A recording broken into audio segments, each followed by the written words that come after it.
Good morning, afternoon, whatever it is. Welcome. It's our, we still don't have a name for this. It's our Steel Toe interview special. We want to do this every Tuesday, as long as April can keep up with booking me guests because I'm lazy. But I booked this one. This one was all me. This is a guy that I discovered a while ago. I mean, I didn't discover him. I personally found his videos. When he was doing a lot of Opie and Anthony stuff, and especially when it's drama stuff, I can't get enough of it. But he interviews some people that we interview after he's done with them, I came to find out. But the channel is called Hughezy Entertainment. Hughezy joins us now. How are you, sir? Very happy to be here. And I'm just realizing I should have gone to the bathroom before we started. But hey, the smell, you can't smell it from your end. Hey, man, if Red Bar can wear diapers, so can you. Yeah, what's his illness? I don't know, but there's like this new thing now.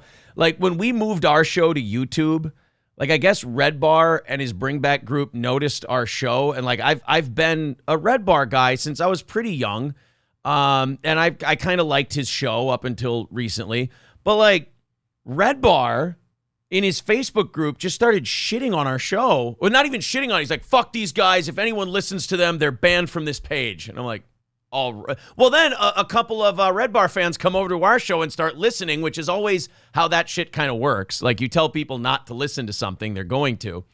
And then, so I kind of soured on the guy because I thought that was sort of a dick move, especially when we mentioned we're fans of his.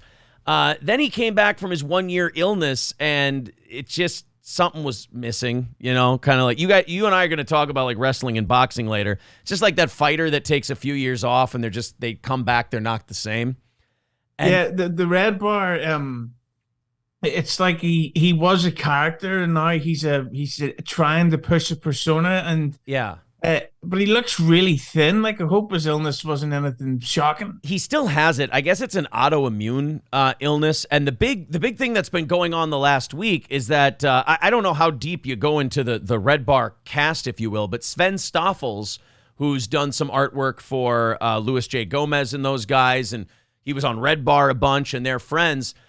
He was on Red Bar's show recently, and he was really frustrated. He thought it didn't go well. Mike was telling him during breaks not to talk about certain things. And so this Red Bar fan, this is going to go deep into Red Bar autism here, but a Red Bar fan found out where Sven Stoffels was staying in Arizona, called the hotel, and in the worst hotel staff move ever, they connected this fan to Sven's room, and it didn't take much for the guy to like get Sven to just start spilling his guts about Red Bar. And all of a sudden, Sven drops this bomb that Red Bar wears adult diapers. And that started to become a thing that everybody made fun of.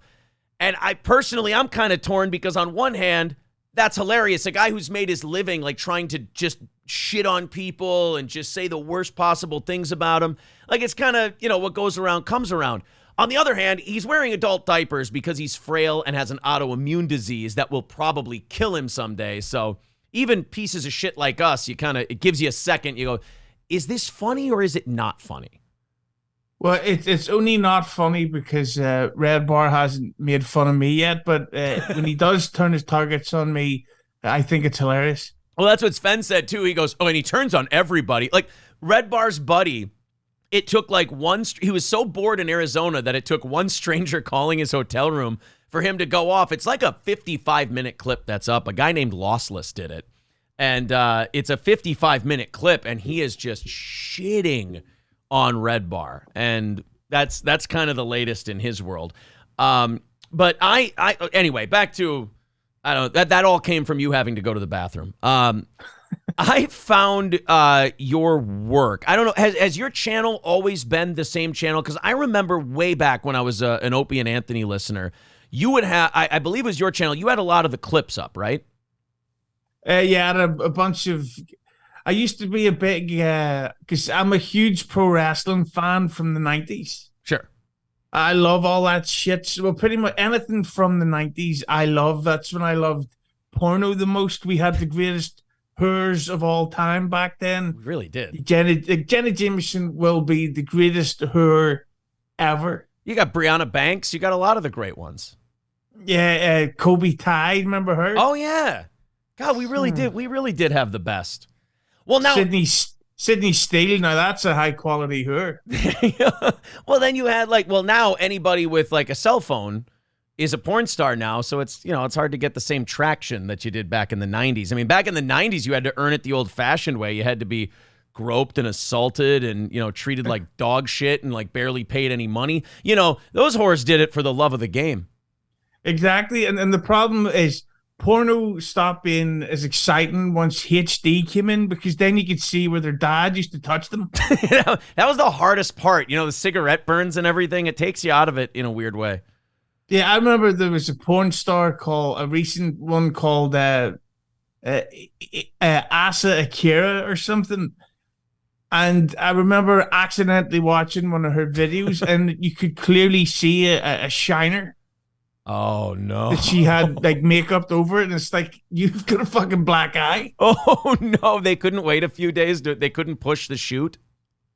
Yeah, I mean, I'm sure it was possibly her Bible fell on her face when she was reading it, but I'm going to think her pimp gave her a wake up call. Well, look, I mean, you can be judgmental if you want to, but we haven't heard his side of things. Yeah, maybe she spoke while he was trying to eat his meal. Yeah. She hit her with a plate. Maybe she didn't bring back enough of the cut. Maybe she withheld some of the money that she had earned. That's just so typical whores. They just can't even share their money. I mean, Jesus, you fucking bleeding heart. I mean, there's a difference between disrespecting women and upholding business standards. True. And plus, holes are there to be paid for. Exactly. And, if you don't keep standards, you're going to lose them all. I mean, these broads talk. Yeah, sadly not into my banana. All right. So anyway, the Opie and Anthony clips, you love everything about the 90s, and then we got stopped on whores. Yeah, no, I just think that we're so lucky and spoiled from that era that I think we had like the best sitcoms and the best comedians and well, maybe not that many good films, but musically, the pro wrestling from back then, it's still rewatchable. And I just think that's so the YouTube channel was accidentally a tribute to the 90s. Oh. But then the YouTube copyright laws really just went out of control. So it was like, oh shit, if I've got this audience that gives a shit about 90s stuff, I'm going to have to put my own content on there. And it took a while for it to work, but hopefully it's in the right direction. So, no, it's an awesome channel. And again, it's Hughezy Entertainment. All the links are in the description and all that. But now it's kind of evolved into you kind of talk to everybody from that era. And I've noticed this. I said this to you before we started today. I said, I just seem to kind of keep accidentally getting your leftovers. Like, I got Pat Dixon, and I look, and I go, oh, Hughezy talked to Pat Dixon. Carl from Who Are These Podcasts? Oh, Hughezy talked to Carl from Who Are These Podcasts? Now, wait a minute. Have you been on Who Are These Podcasts yet?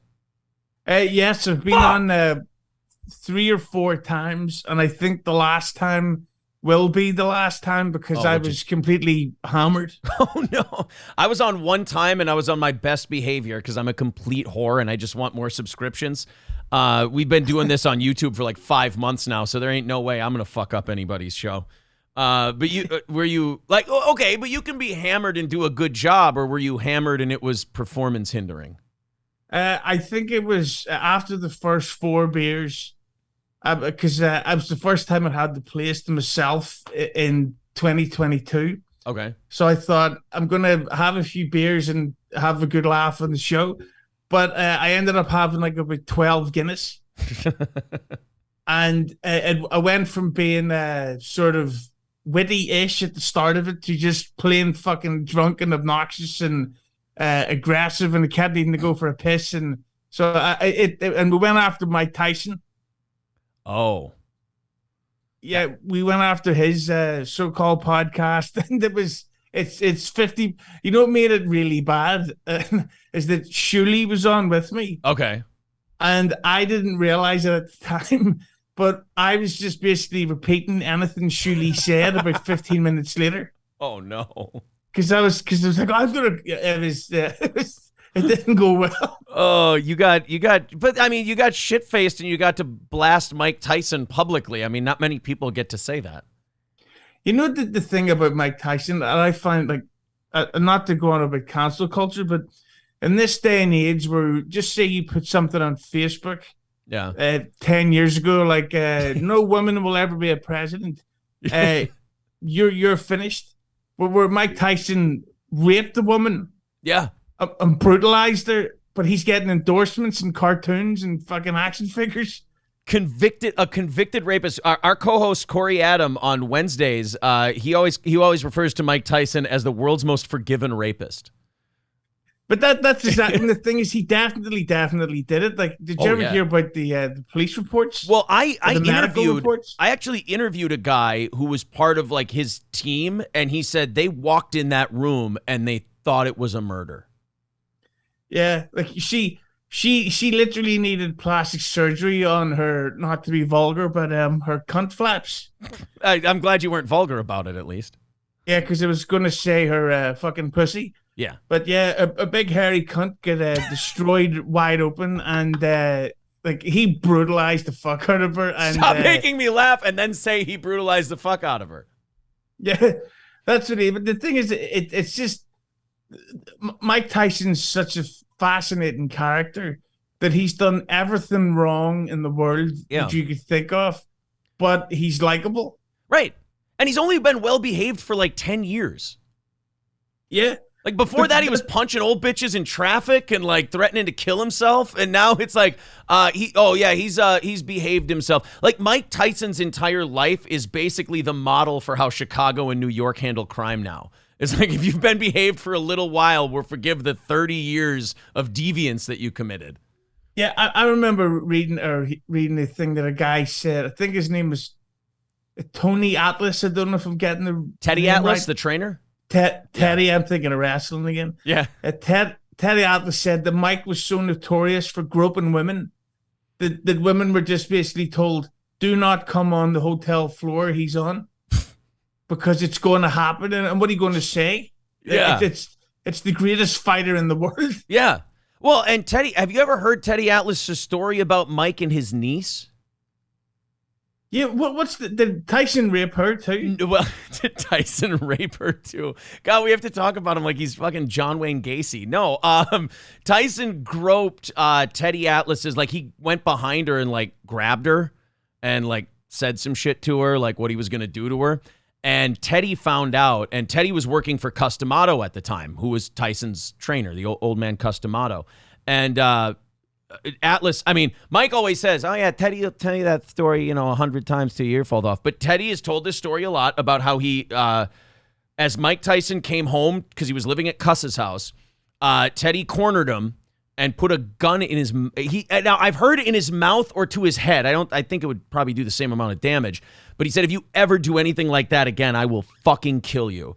And of course, of the person who groped the teenage girl and the man who then threatened the man who groped the teenage girl, Teddy Atlas was the one who got fired. Cuss just could not part with Mike Tyson. Yeah, but with these days, that would be called racism. Yeah, that's right. It probably would be worse for Teddy. Now we're getting to that era where if you're a boxer and you're in a fight against a black man, you're risking being accused of a hate crime. Right. I think Tyson Fury after those 3 with Wilder is actually on a watch list somewhere. See, fucking Tyson Fury. Like, this is going to sound so stupid because he's a fucking 6'10" boxer and he could punch a hole through my fucking eyesight. Yeah. But the way he keeps ducking fighters, and he'll he'll set it all up to the point of literally having the contracts drawn up, and then Tyson will go, I'm not fighting him. He's afraid of me. I don't want to do it. Well, you just think it's like he's killing boxing. It's like if you ever watched, like, obviously we're too old for pro wrestling, but when they start doing stuff like cartoon matches, like fucking water balloon matches or whatever, you go, this is not for me. And I think that with boxing, we've got to that era where there's all the biggest fights are happening years too late. Yeah. Well, it sounds like they're going to get Spence Crawford done at least. Here's one of my stupid problems, and again, this is my dumb ego, because I'm 6'2", and I weigh about like 240, 225 when I can get in shape. So when I see guys like Crawford and even Canelo, I think, fucking midgets. Of course, they would kill me if they Yeah, ever. exactly. But the heavyweights, I love them. They're all sexy, and I come. I mean, they're very exciting to watch. Well, now Tyson Fury. Now I would say I'm kind of like middling on Tyson Fury. I'm not a super fan of his, but I do kind of like him. I like having that persona in heavyweight boxing. But I was a bigger Wilder guy, so it did suck to see Tyson beat him the way he did. In my opinion, in all three fights. But what now? When you say he's ducking people, like, are you talking about Usyk? Yeah, Usyk and then this Anthony Joshua fight. And the weird thing is, right now, I think is the time to fight Anthony Joshua, because AJ, he's got that incredible deal with the zone where Yeah. he's getting 100 million a year. So if you're getting 100 million a year, whether you win or lose, why the fuck do I care? I'll go in, I'll throw the fight, I'm getting 100 million. Right. So the fact that Fury, who I think would have beat him anyway, and it really does seem like Fury has ducked out of this fight again. Or it's like it's just a joke now, you know. Well, it's massive in the UK, and it'll do very well. And like you said, they'll both make a shitload of money, and the fight had to happen at some point. But how much of that? I've always wondered this. Now, living in the US, we get to hear about Tyson's problems with Daniel Clinahan and his association with that whole thing.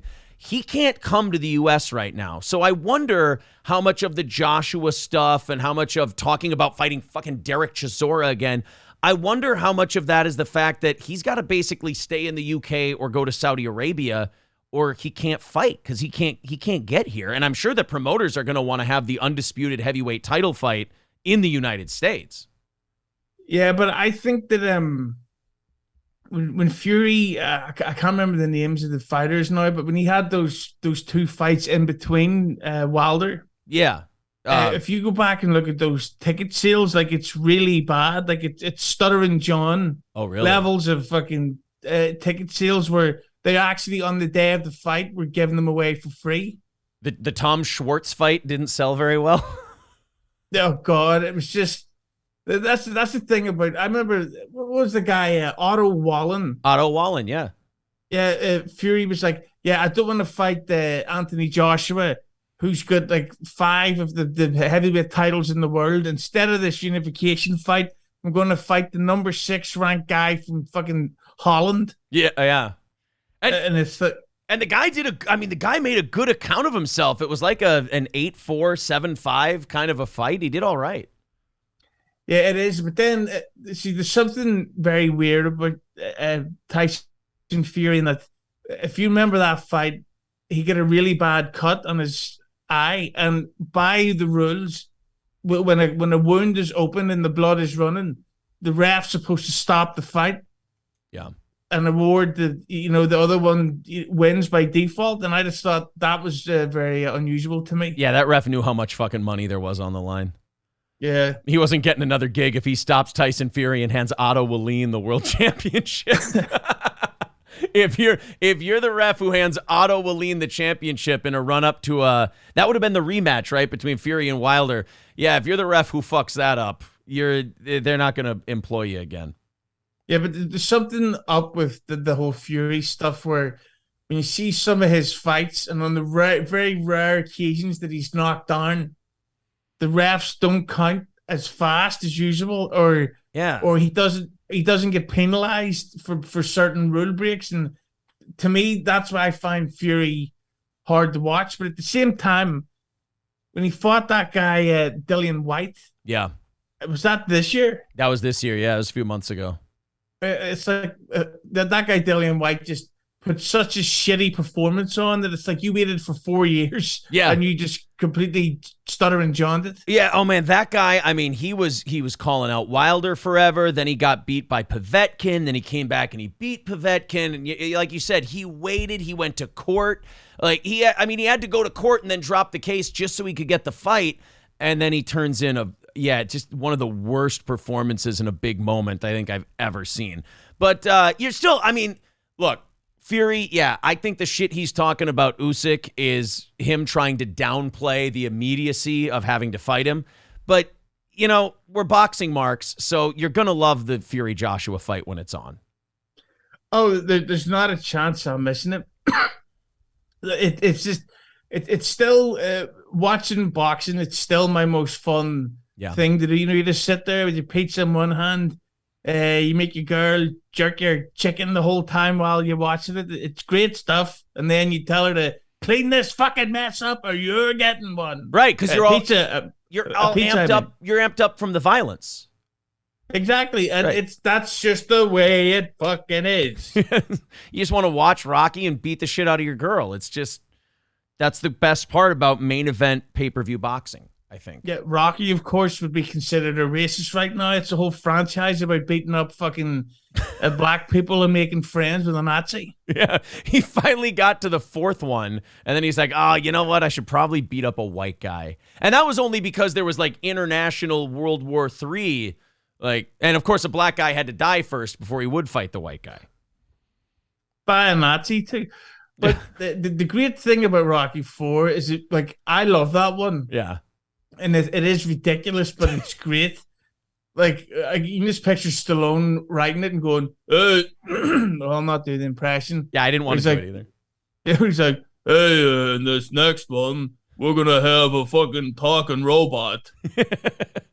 And nobody's going, why would you do that? He's like, hey, Rocky IV. You know? Yeah. But I think that with Rocky, like, what was the point of that?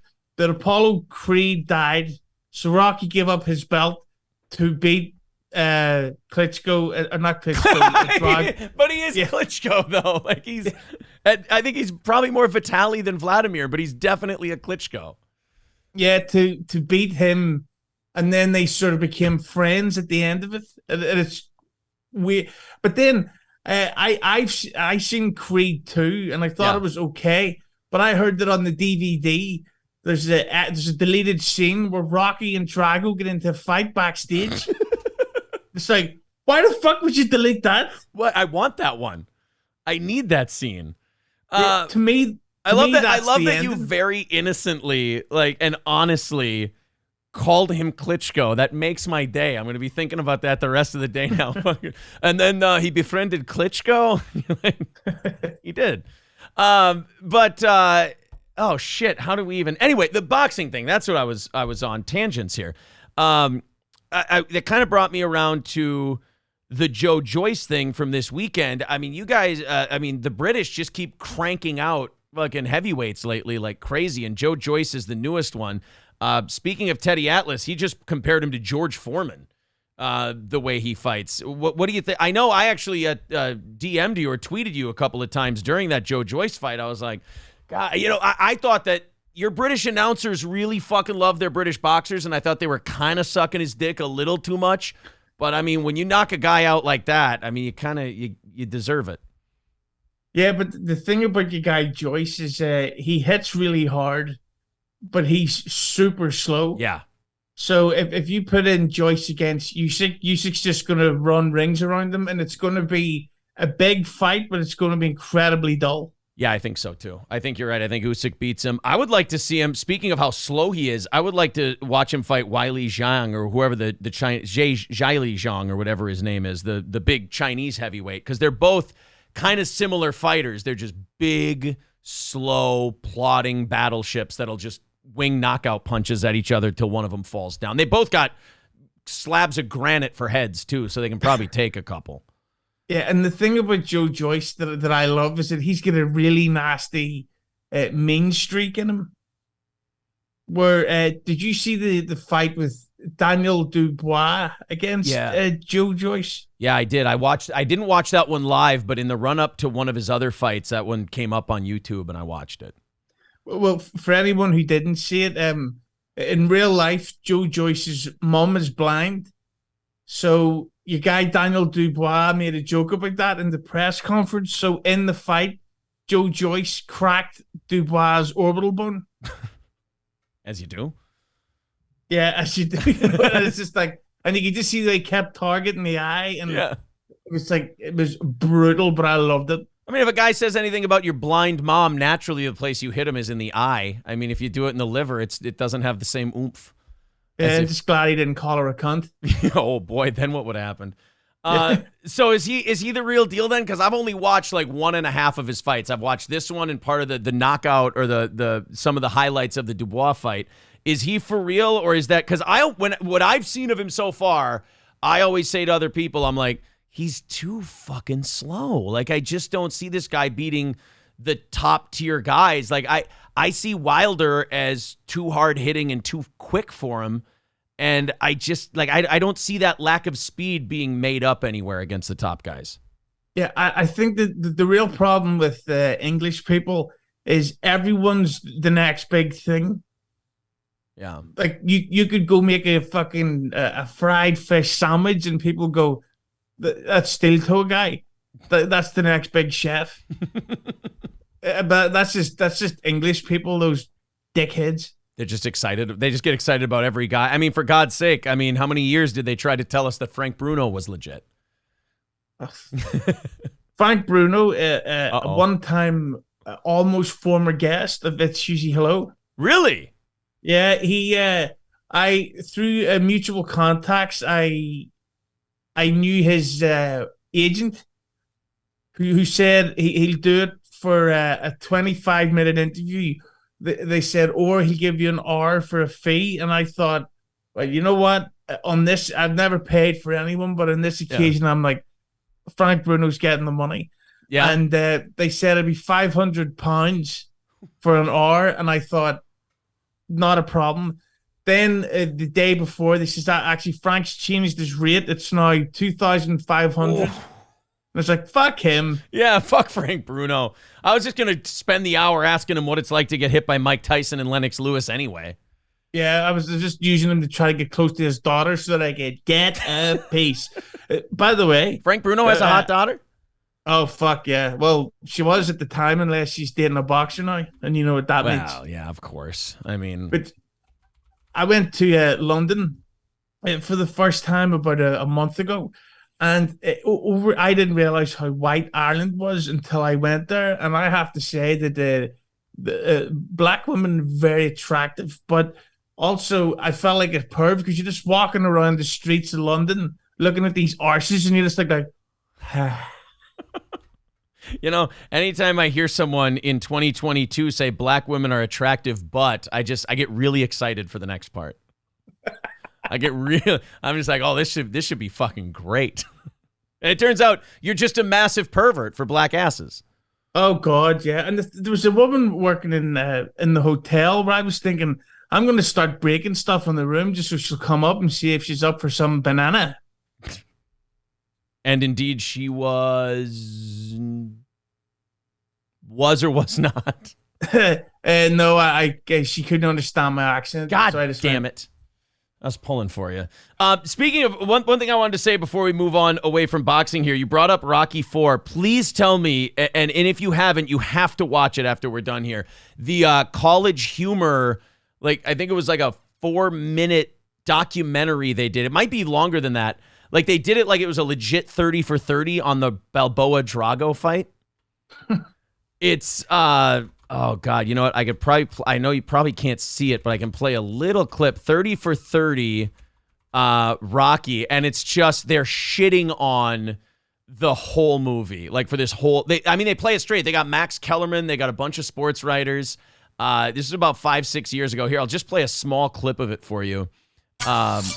The College Humor Rocky Balboa 30 for 30. The people watching this, you'll be able to see it.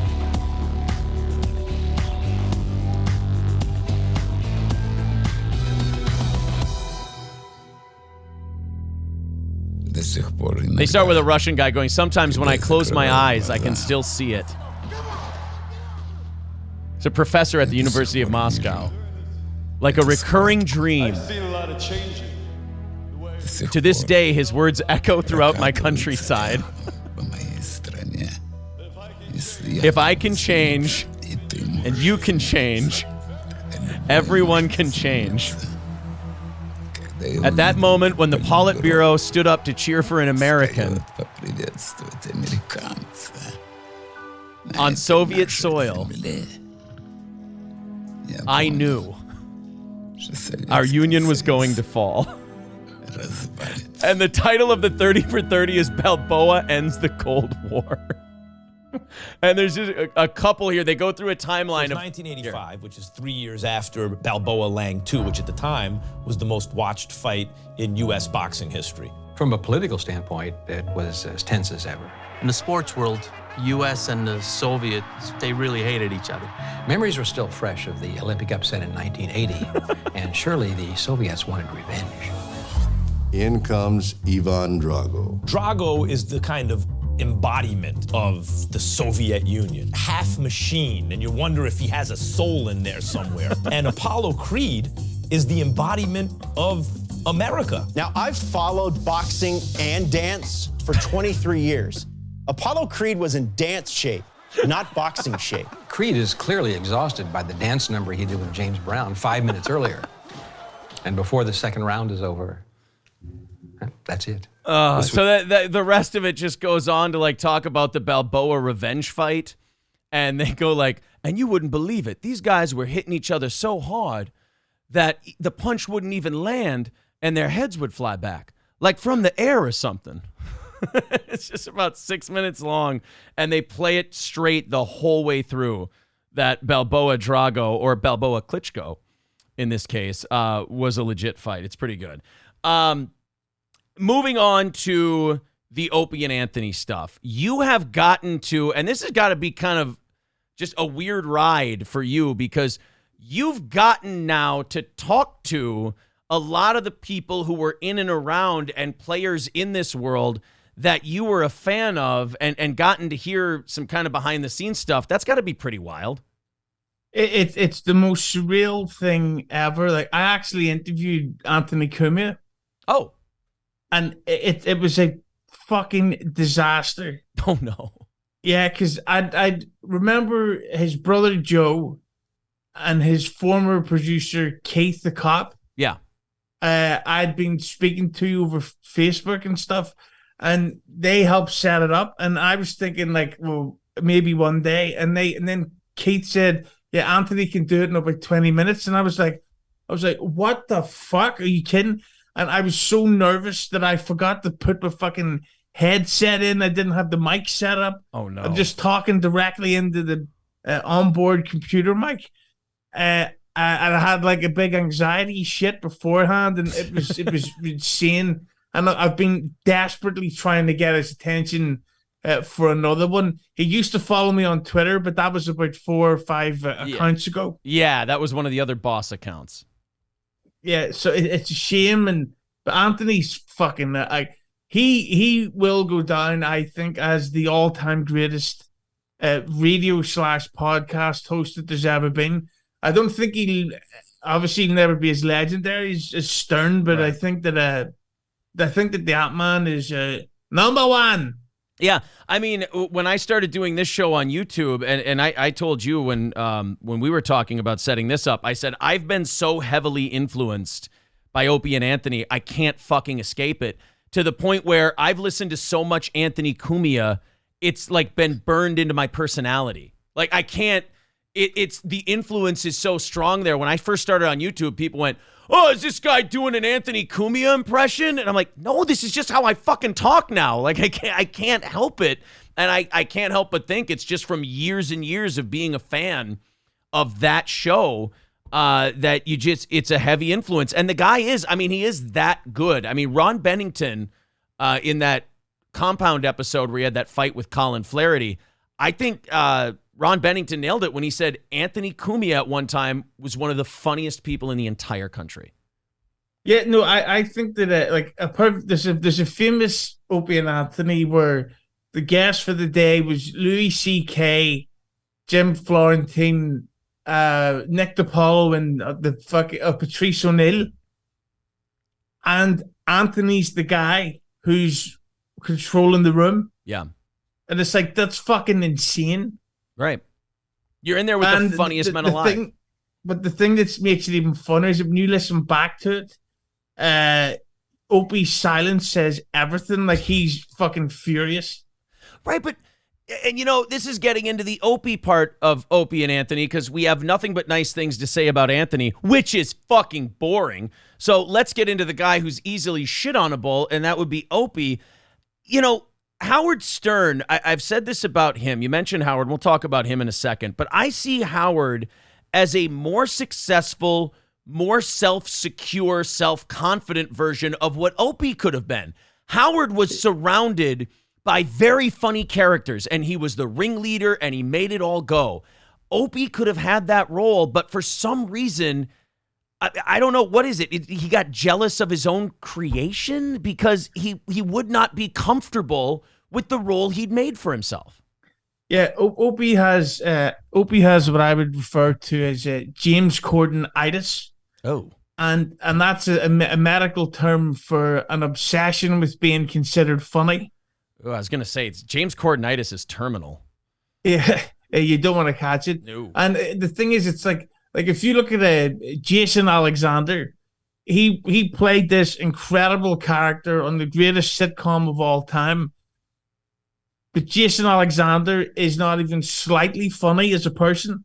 Right. But he doesn't get it, that it was Jerry Seinfeld and Larry David producing this show. He thinks, no, I'm part of a group that's funny, therefore I'm funny. It's like, well, no, it's like, put it like this. If you look at Metallica, Kurt Hammett's known for being this amazing guitarist. Lars Ulrich doesn't go, yeah, so am I. It's like, well, no. Right. You're in a group with someone who's an amazing guitarist. You're a great drummer. And I think that's the problem with Opie, that he stopped wanting to be the host and he started wanting to be funny. Right. And you either can or you can't. Like, that's like saying, I want to be taller. Yeah. Like, you can't. You're just not. Like, you noticed these guys. You noticed, like, the talent they had, where they belonged. You put them in this spot. That's an admirable spot. That's a nice spot that you're in. That's a great role that you filled. That thing could not have gotten to where it was without you. But then when it got there, again, like, you just got jealous of it. Yeah, and then Opie's thing, he couldn't come up with one-liners and puns and stuff. But what he could do is more like the sort of the shocking, mean-spirited stuff. Right. And while it was funny, I'm not going to be like, oh, I never laughed at all. Like when he smashed the wooden instrument guy, and then when he stomped on the cake, and it's like at some points it's like the problem with mean-spirited jokes like that is they don't age well. Right. Like, witty's always going to be funny, but if we're like, hey, go pull their trousers down in public, while it's funny at the time, you start to realize, oh shit, this is actually kind of horrible. Yeah, like the stomping on the homeless guy's cake thing. Like, in the moment, there's that shock laugh where we're all like, holy shit, I can't believe he did that. But then you're like, okay, that was the only thing that was keeping that guy alive today, or feeling like he had any purpose, was his fucking cake he was so proud of. Yeah, and the guy, I remember them. They said that they gave the guy $100, and it's like, right, okay, but do you know how tough it is for homeless people to actually get inside food places? Or like the $100, like that's life-changing money to a homeless guy. I'm like, I'm sorry, guys, it's going to take a lot more than that to make him whole. Yeah, and plus, the problem with giving homeless people money is that they then become targets for other homeless people. Oh, it's true. So that guy may have get robbed or mugged, and it's a whole horrible situation. But so the moral of the story is, don't be homeless. Right, exactly. Kids, work hard, stay in school, and listen to your parents, but not your dad. He's a cunt. Yeah, fuck him. Unless your dad's Mike Tyson. Unless your dad's Mike Tyson, then he'll fuck you if you get out of line. But the Opie thing, like, I thought the funny shock jockey type stuff that he did would like include like the phone hangups. I think is a very funny bit, and also like if a staff member would have like a donut or a cookie that they were really proud of, and he'd just grab it and he'd smash it on something. I'm like, now that's good, but he just. There's just that overreach. Like, he wanted to be more, but he didn't realize he was already part of more. Yeah, I think I've heard E-Rock say in some interviews that on the air, weirdly, it's okay. Like if we're making fun of each other, that's all right. But if I'm then texting you that stuff after the show, Yeah. or if we're going out for like lunch and I'm still giving you shit, it's like, right, enough already. You don't need to fucking mess up my wedding day. But I will. Bad example. Oh yeah, his but, honeymoon. Yeah, the honeymoon thing where he gave out E-Rock's cell phone number. Did you remember that one? Yes. Opie called E-Rock's phone, and E-Rock had just gotten married. He was on his honeymoon in Florida, I think. And Opie let the fucking away message play that gave out E-Rock's phone number. So E-Rock had to change his number, stop what he was doing on his honeymoon, and change it all. And then that fucking cunt Opie gave him, like, was it even $1,000 or something in coins to say he was sorry? And it's like, you fucking dick. Yeah, like that. See, that's the sort of stuff where, but it also, and I know this E-Rock, I don't think ever got the full credit for the work that he had to do on a much smaller income scale than what Opie was making. Yeah. And at some points, that kind of shit can grate on you, where it's like I if you hate the guy you're working for. But I think that the karma of all that has really come back to bite Opie badly. Yeah. I mean, he's nowhere. And like, no, he can't get talking to anyone. He makes friends with people and they die. He does. Everybody dies.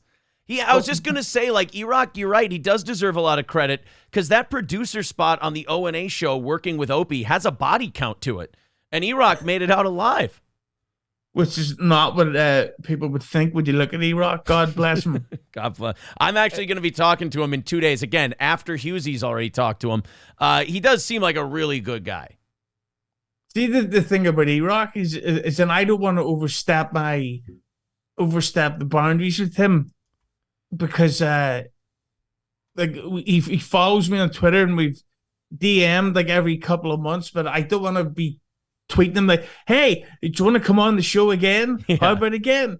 Because it gets to the point where you don't want to, push your luck. But E-Rock's a real guy's guy where you can talk to him about all kinds of shit. You can do the funny shit, the geek culture stuff. Yeah. Like he's a perfect guest. But would you like to know something kind of dark about the Opie podcast? That's kind of crazy. Now, did E-Rock work on that one? No. Okay. What's the darkness on that? Well, Opie, of course, had two co-hosts on his podcast. It was Carl Ruiz and Vic Henley. Vic Henley. Yeah. I interviewed Vic Henley a couple of years ago, and he was like, and everybody, I've interviewed a lot of people when they're kind of high, when they're kind of drunk. But Vic Henley was fucked up to the point where I thought he's having a stroke or something. Oh, because he was like during the interview, his voice, he started like talking like that, and like his voice is like his mouth wasn't staying closed. Yeah. So I never released that episode because it was so bad. Oh. And then Vic Henley fucking died about 3 days later. Shit.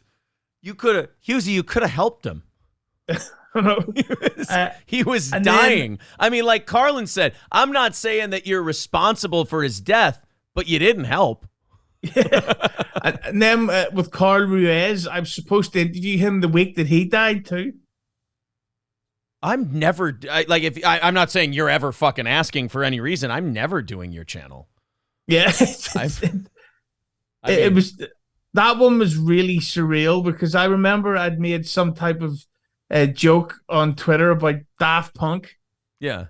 Which Carl Ruiz, or whatever the fuck his name was, found it hilarious. And I can't remember even what I said. So he started following me. So I'm like, Carl, I know you're very busy and you get asked, and there's this Opie versus Anthony war going on, but I'd love to interview you. And he's like, yeah, sure. And then... Oh, no. Oh, you're on a roll so far. I mean, Carl's still kicking. Pat Dixon's still there. Let's see, Vince Russo. Radio Gunk is still relatively new. You're still putting clips up from that one. So, I mean, they could croak. So although that's why I really, really want to interview Sam Roberts. Before he dies? No, so that he dies. Oh, so that he does die. Oh, so I take it you're not a big fan of the Jim and Sam show. No, like, you know what's so weird? I love Jim Norton, but I Sure. had to stop listening to that show because I love Jim Norton. It's fucking horrible, and I get why he's doing it because that's his main income source. Yeah. But it's fucking horrible. Like it's that kind of thing where it's like, do you ever get where you love a band and it's like, right, I love Aerosmith, but Aerosmith up until 1997. After that, it's never existed. Well, yeah, it's like we were talking about boxing earlier. I can't, like, sometimes I'll do it like out of a weird, perverse torture of myself, but I don't want to ever see Ali Holmes again. Because Muhammad Ali's getting the living dog shit beat out of him while he's got Parkinson's.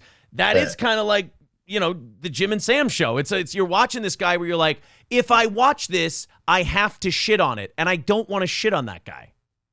Yeah, because I see some people go, oh, well, Norton's not funny anymore. But when you see him on any other show, he's fucking hilarious. Yep.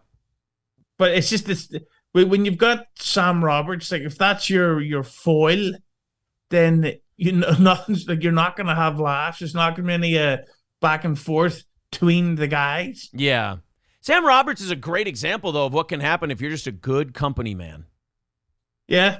I mean, he said yes to. I mean, the movie Yes Man is like a documentary on Sam Roberts because he said yes. Sirius XM says, hey, you want to seg shitty pop songs? Sure. Hey, you want to do shows with women you shouldn't be doing shows with? Sure, I'll give it a shot.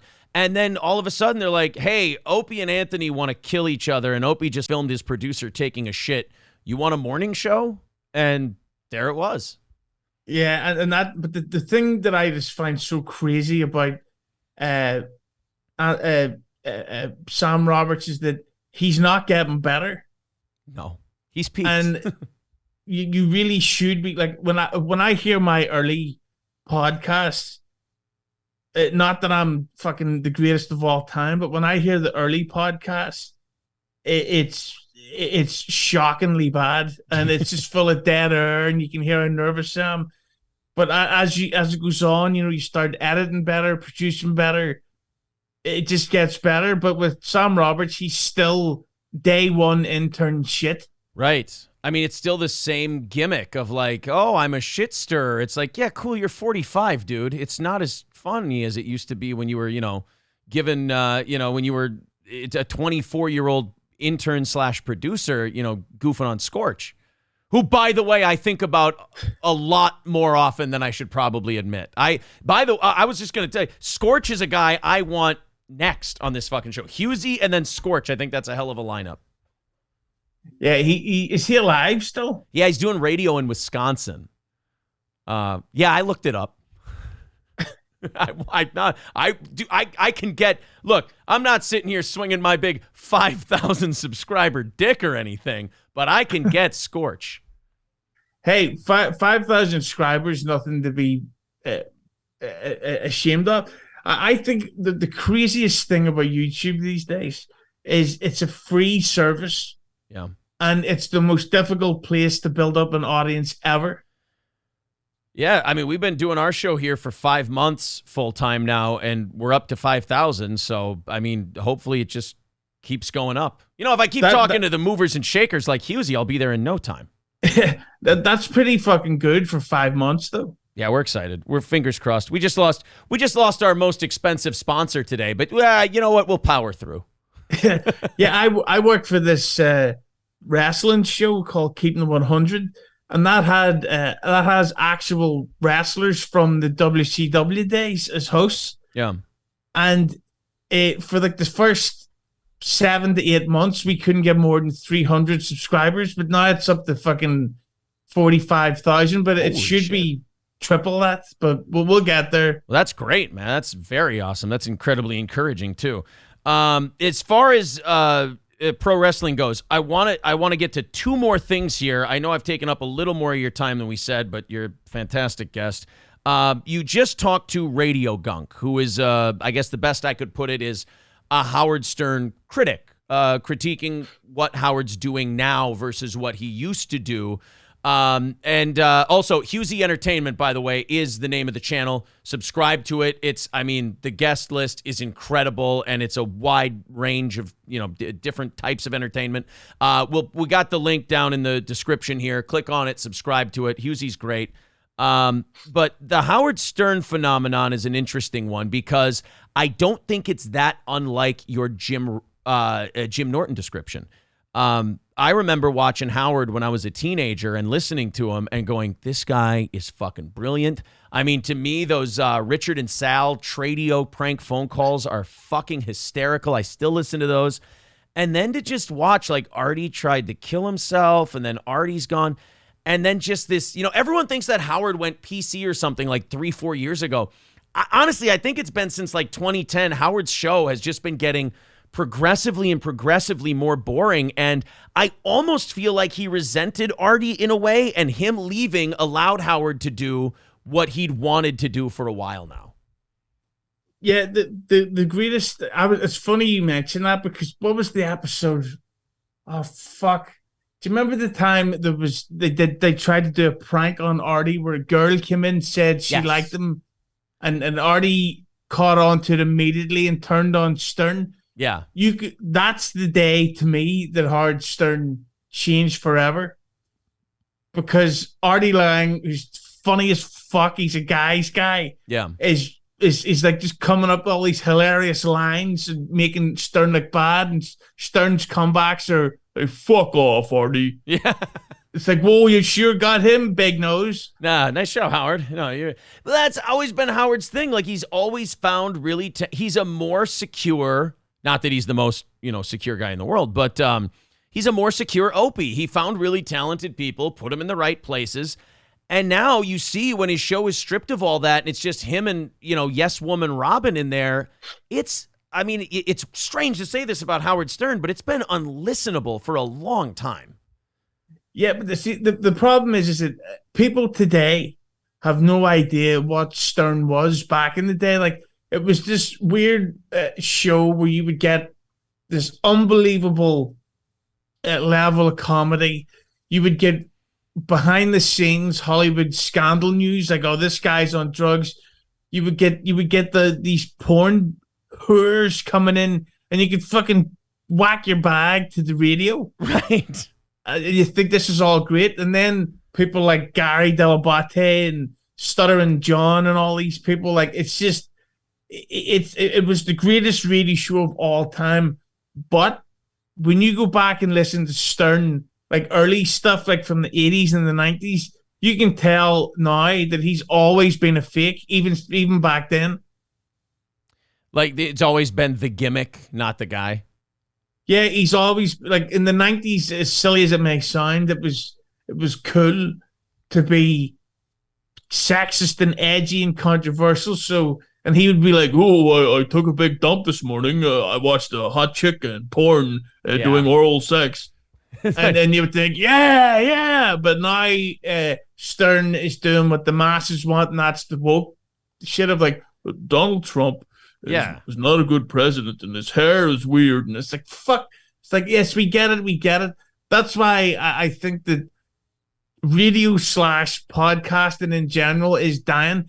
YouTube is a fucking shithole where they keep changing their rules every month of what you can and can't do. It's literally going to get soon to the part where you can only upload visuals of fucking flowers. Yeah. Well, I'll tell you this, man.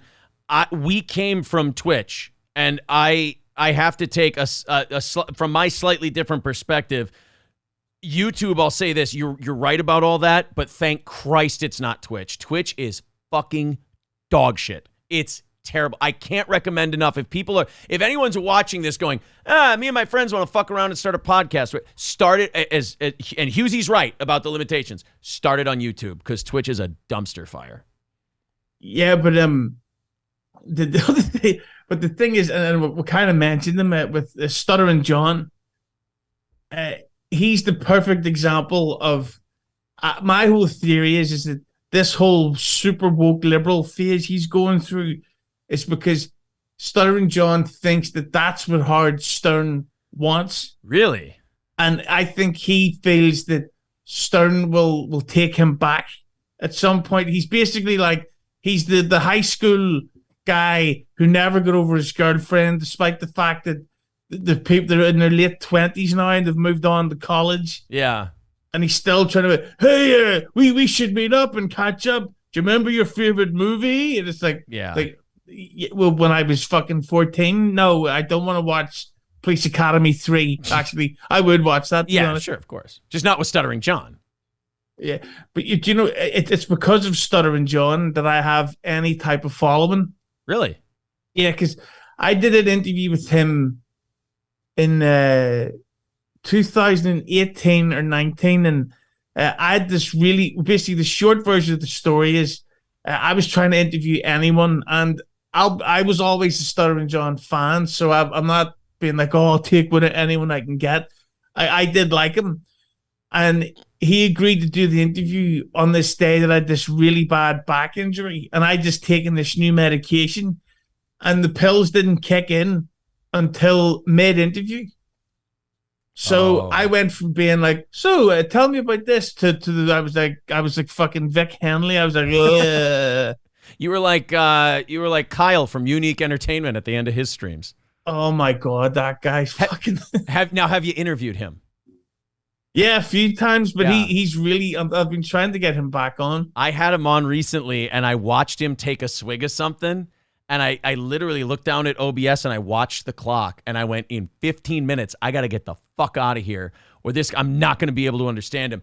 And as that 15-minute mark hit, and I'm trying to wrap up the interview, I'm just really happy to do this because he's fun. And there's no natural breaks in his speech pattern or whatever that was at the time where I can get in to wrap things up. And whenever he does, and I go, all right, hey man, I want to thank you for coming in. That like just trying to bring the plane in for a landing. He's like, this is Brendan's lawyer. The shit. I'm like, fuck no. So I sit back. Finally, I stopped fighting it. I let him just, spend the clip, and then I just wrapped it up from there. But yeah, Kyle, like I'm not, and people go, oh, you're shitting on. I'm not shitting on the guy. I think he's great. I think the stuff he's going through with Brendan is actually, as stupid as it sounds, important to what you and I do.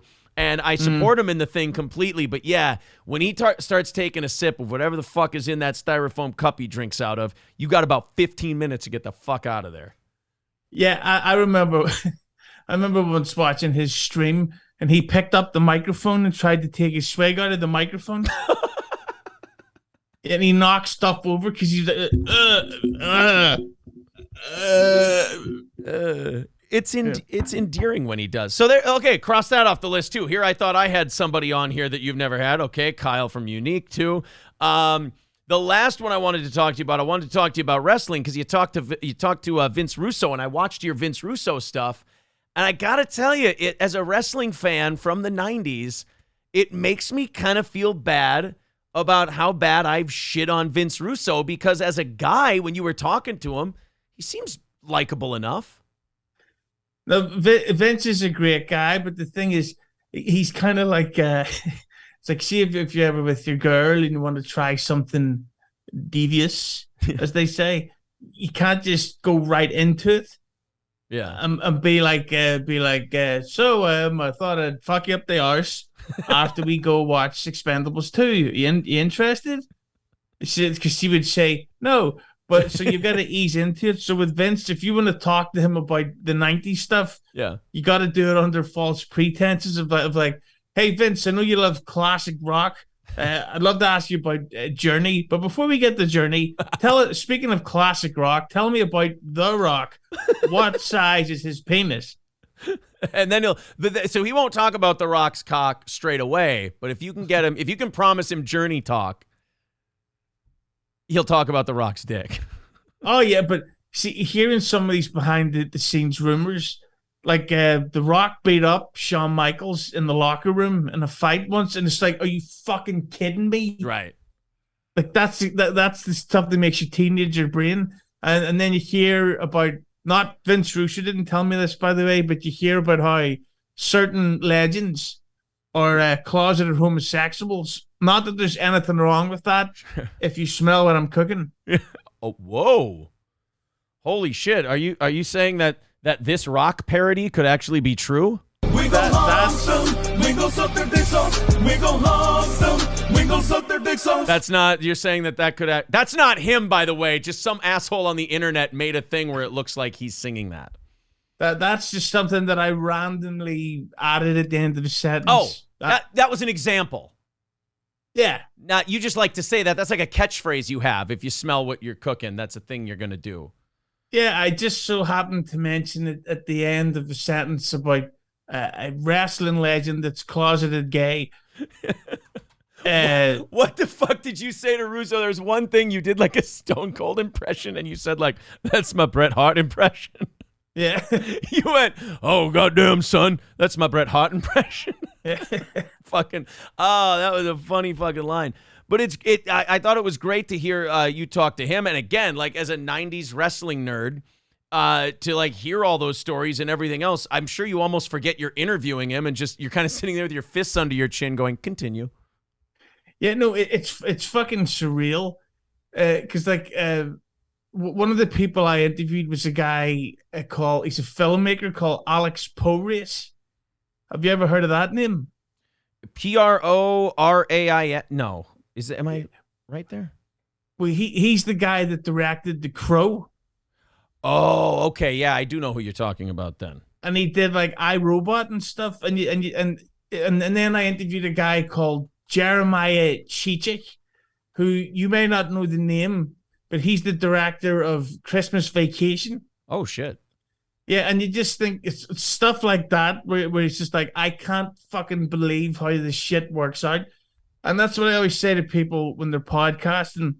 Because I do get asked a lot, how'd you get that guest? How'd you get this guest? And I just say, I asked. Right. Just fucking ask, and eventually they'll say yes. And once you sort of build up a reputation of people, it'll happen. And one day I'll get to interview a secretly gay wrestler or The Rock. Or The Rock. Yeah, it could be the secretly gay wrestler or it could be Dwayne Johnson. We don't. Yeah. You'll take either one. Yeah. I love The Rock. Not that there's anything wrong with it. Exactly. You had the Vince Russo interview. So I got the only ones I can get right now that Hughezy hasn't gotten. I'm going to get Scorch. I'm going to make it my life's mission now to get Scorch. And now, please tell me you haven't had my father, as our audience calls him, my dad, because tragically I look like him a little bit. Please tell me you haven't talked to Jim Cornette yet. No, but I would love to interview Jim Cornette. Fuck you, you can do it in 6 months. I get 6 months to do it first, and then you can talk to Jim Cornette. I'm not going to do this anymore. I've heard that he is quite difficult to lock down at all. Like there's even big name podcasters he's turned down. Oh. So it's tough and it's a shame, but one day. Well, I got in a slight podcast back and forth with his former partner, Kenny Bolin, and I shit all over him. Maybe that's my in. I'll just tell Jim Cornette, hey, I fucked with Kenny Bolin for a while. What do you think? Yeah, he's another guy that I interviewed once, and maybe it was just a bad choice of words, but it kind of sounded like he said that he was attracted to underage Asian girls. That's something that's been kicked around in those circles. So, I hope the fuck that it was a he misspoke, but when he said it, it was like, what? Yeah, I hope you're the one who started that. Yeah. I hope that's all because of you. Because I know we, for some reason, we got some crossover with people who hate Kenny Bolin. YouTube is a weird place. When you do streaming on YouTube, you just get weird crossovers sometimes. And we got one of people who really hated Kenny Bolin. So I went, all right, we'll check it out. And we shit on Kenny Bolin's show for probably 10 minutes. You know, just like, oh, this guy sucks, whatever, blah, blah, blah. Played some clips people want us to play. He fucking YouTube strikes me. And the thing I love about YouTube strikes are if they're deemed to be frivolous, they send you the fact that person reported you and also what they said. And like Kenny Bolin's report on us was like, he threatened my children and my dog. And I'm like, Didn't fucking know you had any kids or a dog. The guy was a complete psycho about getting mocked for like 10 minutes. I have a secret weapon that if I ever fall out or have any type of issue with Kenny Bolin, is that he used 2 of my clips during his streams, and I get 2 notices about copyright violations. So if I ever fall out with him, or there's that's the first thing I'm doing is I'm striking his channel twice. Striking him twice. Fuck you, Kenny Bolin. All right. Well, then, hey, thank you for softening up all these interview subjects before they go slumming to my channel. I really appreciate that. And I really appreciate you giving us the time here, man. It was a lot of fun, and I hope you had a decent time, and you'll do it again sometime. I'll be honest with you. I think you gave us so much good stuff here. I'll probably put this up in clips and then maybe put the full thing out after all the clips are out, because it was just a lot of great stuff on a lot of different things. Oh, definitely no problem. And completely sober, didn't get high or drunk at all. You're fucking hilarious, too. Look at that. Hughezy Entertainment is the channel. Go subscribe. Of course, the link is in the description as well. It's Hughezy, Hughezi Entertainment. A lot of great guests on there. A lot of fun stuff. You got like a bunch of clips with Radio Gunk now talking about Howard Stern in your latest one. I can't recommend the stuff with Vince Russo enough if you're a wrestling fan. And I thought you and Carl worked really well together. So it's a fun channel you've got. I love it. And I hope you keep creating a lot of great stuff. And thanks for coming on with me. Thank you for having me. And let's stay in touch and send each other shirtless photographs. That sounds great. Only during fights, though, because that's when my nipples are the perkiest. Yeah, and tag The Rock. Not that would have anything to do with what we've been talking. Not that there's anything wrong with being The Rock. No. I'm sure he's very openly proud. Yeah. Behind closed doors. Of himself.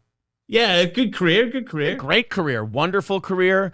I would say that his career, I mean, he's worked with great people like Jason Statham and Vin Diesel, people I'm sure he's been very excited to work with. Yeah, and every time he invites them over to his house, I'm sure 1 or 2 have come in through his back door. Yeah, well, right, because they're big stars. So, you don't want to be bothered. Sure. Yeah, and there's always all types of fisting, and kicking and stuff in his films. Well, they're physically fit.